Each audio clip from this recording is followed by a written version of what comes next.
เจ้าสบายดีข้าพเจ้าซื้อสินจักรทุมารีเนาะซื้อลินซื้อจักรเป็นนักแข่งรุ่นท่องปลาสังกัดอยู่ทีมอีซุลาวบริการทงปง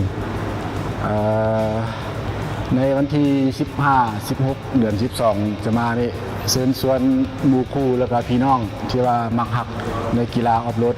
ให้มามวนน้ำกันเป็นงานการกุศลเพื่อน้องนักเรียนเชิญเด้อทุกคน